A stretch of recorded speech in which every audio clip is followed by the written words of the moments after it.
Well, the album is called The Order of Things. When during the recording of the album did you settle on this album title? I had the title before the record came out, or I mean before we started writing the record.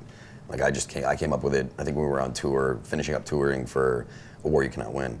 You know, I like the concept of kind of just being like, you know, like sometimes you just have to say that things are going to be the way they are, and you can't really worry about it. You know, that's what it means to me. It's like the order of things is like this is the way things are. So instead of you know getting all mad about it, kind of find your peace with it. You know what I mean? And you'll be a lot happier. When was it something that you read? Maybe the Order of Things. How did you stumble upon this? Well, there's a phrase, and I think it's Italian or Spanish. I'm not sure, but it's "Que sera, sera," I guess. Yeah. And it's whatever will be, and that kind of is what inspired me to think of something like that, you know. So The Order of Things, you made it up, or you picked this once at the end of a tour for A War You Cannot Win. Mm-hmm. Was it something that triggered you in this mindset, or?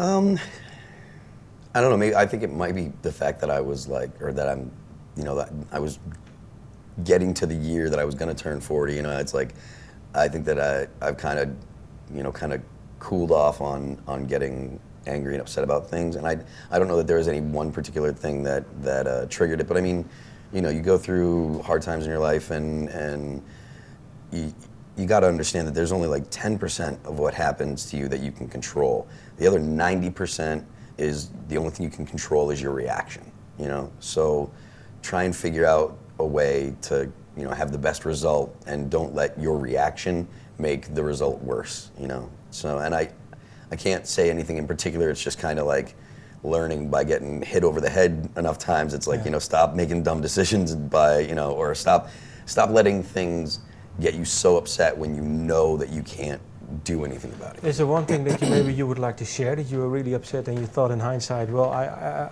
now I know that I couldn't control it, or I didn't have any influence?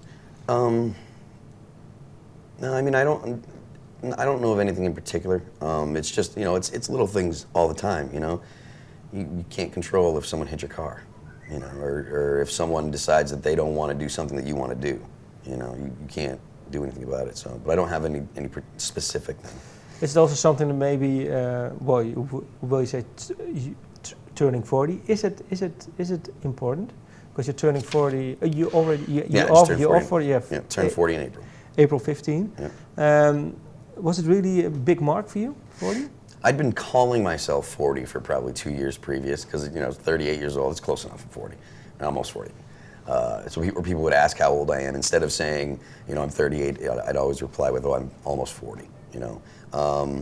I think it's kind of cool, you know, like, I mean, 40 is like, your 20s you're still kind of a teenager. It's just like you're a grown teenager, and you still make the kind of teenager dumb decisions. Your 30s are cool, but you're supposed to have your act together, you know, or getting your act together. You know, by the time you're 40, like, you need to have, like, you should have your life in order. You shouldn't be a complete moron going out and doing stupid things. So I think it's cool, and it is important to me, but I think it's not a negative thing to me. It's like, I'm like, all right, well, I'm a grown man now, you know. So. Do you have your life in order now? I have my life is in pretty good order, yeah. Okay. So. May I ask you if you have children, or? No kids yet. Me and my wife. I have a wife. I've been married 3 years. We're trying, but she moves around for her job, and with me moving around for the band and stuff like that, you know, it's taken a little longer than we wanted to get her pregnant. So, but. Or maybe within a few years. For you, this well, you said the order of things, the feeling that you have with it, that you can't control anything, not everything, only 10%, like you're saying, and the reactions to certain things that happen. Does it influence also maybe the style of writing, the music? A lot of times lately, the past few records, when the actual riffs when they start writing the riffs, that's mostly Ollie's department, and then I'll come in, you know, after Ollie's been just coming up with ideas and riffs and stuff for, you know, whatever, 2 months or whatever. Then Mike will get together with the band, and they'll try and put him into into some type of song structure, and then I'll go in and listen to what the guys came up with, and I'll add my 2 cents when it comes to arrangement, or if I have an idea for a riff, I'll show them, and we'll put them together and stuff. And then we start with the pre-production, where we start working on vocals. The songs are still really malleable, and we haven't figured out the structures yet, but we started working on vocals in pre-production, so that way we knew if we needed a bridge to be longer, if the verses were too short or too long, and is the chorus, does the riff, does it complement the chorus or whatever. So the beginning parts I'm not as involved in as I used to be.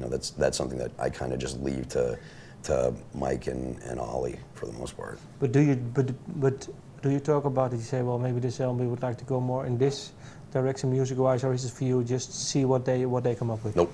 Okay. When we're writing stuff, the only criteria that we have is, do you like it? Yeah. That's it. We don't worry about, a lot of bands have to worry about, does this sound enough like us? And we don't do that, because if we wrote it, it's us. Well, the current single is For You. Mm-hmm. What was the starting point for that song? Mike, he came up with just 2 different chord progressions, and then the first time I heard it, there was the pre-chorus is kind of what set up the kind of the direction of the rest of the song, and I just had an idea for a melody to go with a simple acoustic thing that Mike was playing. So that was kind of how that one was like really almost all me, Mike, and Josh. So. And lyric-wise, what was the first line that? Oh, your plane is boarding, got to cross the ocean all alone. That's some personal stuff that happened. I don't get too explanatory and stuff. I mean, especially something like that. It's a fairly simple concept. If you listen to the lyrics or read them, you can figure out. But so I'm not going to get in detail of that stuff. But I mean, everyone's got almost everybody's been in a situation where you have to look at a relationship you're in and be like, all right, do I want to make this work or do I not want to make this work? Right. Or can I make this work on my own, or is this other person, going to be putting into the relationship too? So that's kind of what it's about. Is it easier for you now to let your personal life slip through in the lyrics? It's always been 100% like personal stuff, and I don't do too much lyrical explanations because of the fact that I don't want to take something away from a listener. If you tell the listener this song is about this, and they thought it was about that, then you're kind of chipping away at something that they might really might really be important to them. You know what I mean? So, if people take something away from a song, once I write something and put it out into the world, it's not my song anymore. People are going to hear it, and they're going to hear the lyrics, and they're going to think of how it applies to their life. So, what happened in my life isn't the important part. How does this music apply to your life? Is there one explanation of a song that someone said to you that you really like? I mean, anytime someone tells me that we inspire them, or they were having a really hard time with, whether it be family issues or whatever, anytime that we hear a story that's like, hey, this really helped me get through, and I've heard, I mean, almost as much as you can think of, got me through a divorce. My dad died of cancer. My mom, left us, and I was just messing up in school. I was an alcoholic. I was addicted to drugs. There's all kinds of, I've heard everything that you can come up with. People have said, hey, this really helped me, and that's the greatest thing in the world, Yeah, why? Why? Yeah. Because, to be able to touch someone that you've never met, by doing something that you love to do, I don't see how you could help you. If you can help someone else while you're helping yourself, everybody's a winner. Who helped you, or helps you still? Music-wise? When it comes to writing stuff, or I learned a lot from Adam, who produced. He produced 4 records, like we said. I learned a lot about writing songs from him. I learned a lot from Josh.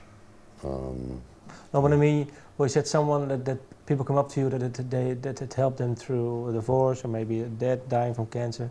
When you grew up, or maybe still now, when you some things that that are hard to deal with? What songs or what songwriters do help you? Oh, I don't know. I don't listen to a whole lot of music anymore, to be honest with you. But maybe 20 years ago? I was a big Sarah Mclachlan fan. You know, I used to listen to a lot of emotional kind of like 90s female kind of really sappy stuff. Like I was a big fan of Fiona Apple. Yeah, well. I just downloaded Tidal again, and man, that's a brilliant record. It's a brilliant record. But yeah, so like stuff like that. You know, Are there maybe? Can you pick a song or maybe a line that helped you from her album?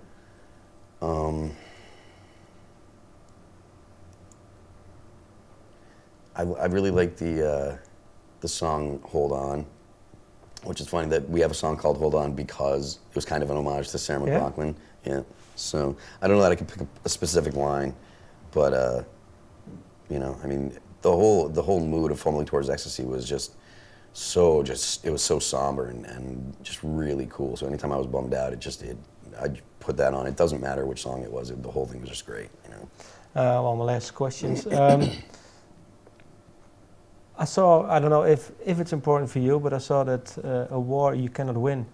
I think it was number 13 on the Billboard charts, and this album was number 25.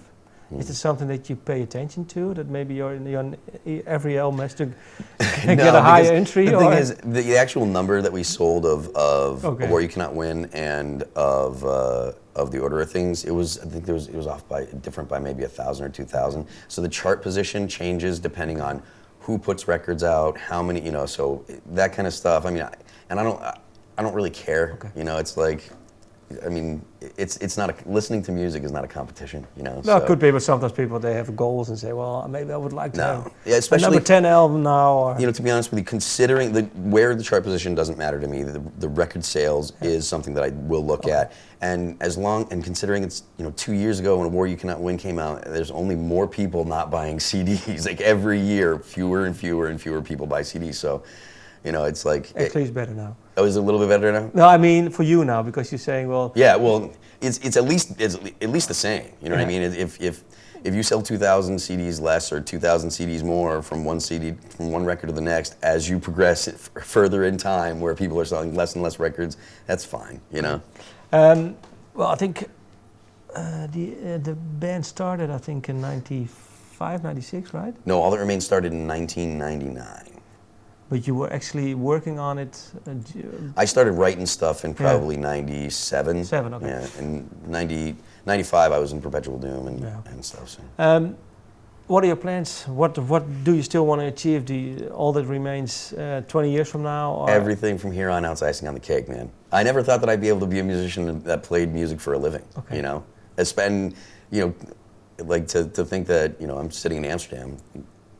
Having a conversation about the band and stuff. That was never something that I planned on. I'd always thought I was going to be in a band, but I just thought we'd play, on the weekends or whatever, and then, or have a day job and stuff. But this is the only thing I do. This is what I do for a living, and that's awesome. So anything else is great, What would your day job be? My last day job was I was a salesman at a cell phone place. So maybe I'd work in retail, work in a mall. Working at the mall is not bad. Honestly. The other question is, how come you think this band made it up to this point? So. Because I think that we focus on writing good songs. We do our best to not worry about if something's trendy, not worry about if we're going to please a certain group of people. All we do is say, is the song good, and just really try to focus on writing good songs. I think that that's the most important thing, and I think that specifically heavier bands and metal bands, they lose sight of that. They get wrapped up in, are we heavy enough? They get wrapped up in, am I playing fast enough to impress the next guy?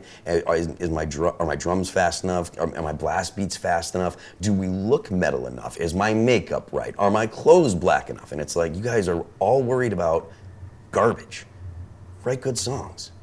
That's why you're a musician, At least that's what I feel like. Thank you for your time. Thank you very much. I appreciate it.